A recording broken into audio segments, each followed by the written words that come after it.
With the CCC rerun coming up, I think it's about time that we pay a visit to some of the older servants that'll be on rateup and see how well they still hold up in the modern FGO meta. And what better servant to start with than the undisputed best girl herself, Melt. My original Melt spotlight was nearly 2 years ago, and since then not only has the meta changed significantly, but Melt herself has been the recipient of a major buff. But before we get into it, if you're a fan of Fate's most majestic alter ego, make sure you click that like button, subscribe, and ring my bell so that you can catch all of these servant spotlights as they go up, and you can help out the channel. And if there are any other servants that you'd like me to take another look at, please let me know in the comments down below. Now without further ado, let's take a closer look at Melt. As I mentioned, since my initial Melt spotlight, she's received a pretty big buff to her kit in the form of Sadistic Constitution rank A+.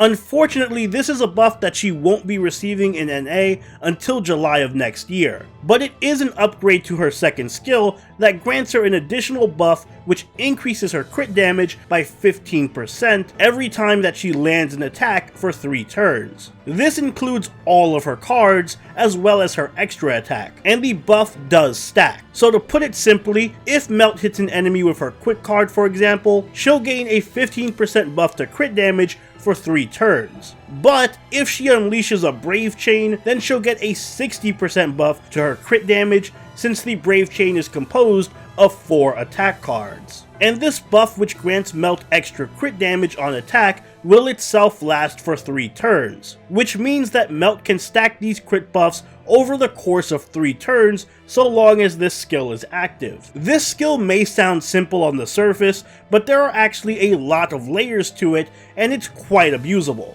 For example, theoretically, if there were some magic way for Melt to get 3 Brave Chains in a row, maybe by having her cards locked or something, then she could reach upwards of 150% bonus crit damage easily. But even without such an elaborate setup, this skill gives Melt a very reliable and strong crit buff that can usually be maintained above 50%, which means that it's stronger than the average crit buff. And remember, that crit buff comes on top of an already good 30% attack steroid on a very low cooldown. So this gives Melt a sizable buff to her face card damage overall, as well as a new way of building her if you don't want to just rely on her Noble Phantasm. And hey, even if you do want to rely on her NP spam, then this skill still doesn't hurt because it'll increase her overall DPS. Don't forget that Melt is still a very good star generator on her own, thanks to her high hit counts and her quick base deck. So she is going to be critting very often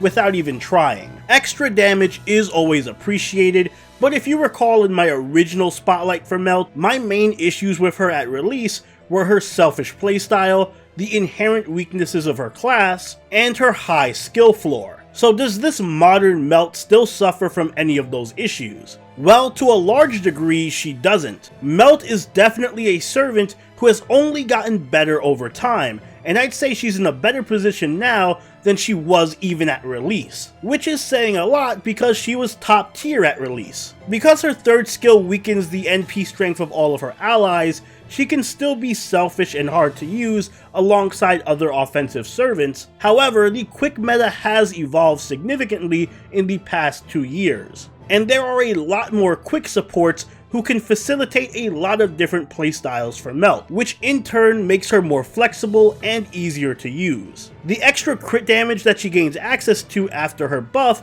also makes her class not as much of an issue, since she can consistently outdamage many assassins and casters despite her class advantage modifier being lower. Melt works well with pretty much any quick support or even semi-support so long as they can provide her with additional crit or quick buffs. Servants like Osakabe Hime, Alexander, Assassin of the Nightless City, and even Hans after his latest buff all make excellent allies for Melt depending on whether you want to go for more NP damage or crit damage. And of course, Melt remains one of Scotty's best targets. For craft essences, anything that buffs Melt's NP damage and quick card effectiveness is ideal. So Imaginary Around, Someday in Summer, 3 Anglers, and the upcoming Traces of Christmas, which is a free craft essence that drops this Christmas Christmas are some good choices. For command codes, Phantasmal Horse is another great choice, since it adds an additional 20% crit damage to quick cards,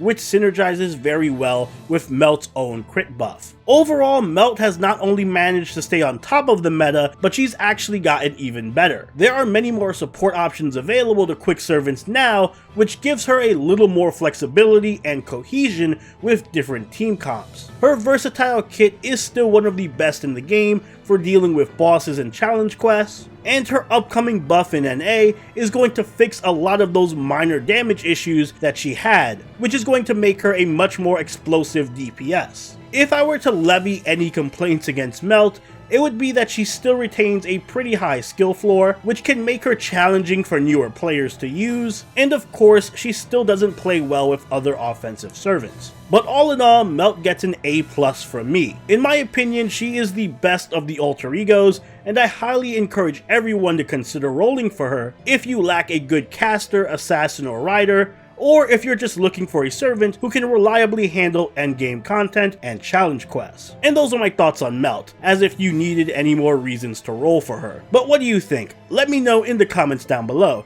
and also let me know who you'd like me to cover next in this series of Spotlight reevaluations. Also, if you haven't already, please do leave a like if you enjoyed the video, or subscribe if you really enjoyed it. Follow us over on Twitter, chill with us on Twitch, and join the party over on our Discord, all linked in the description down below. And until next time, this is Sober Oni signing out. Later.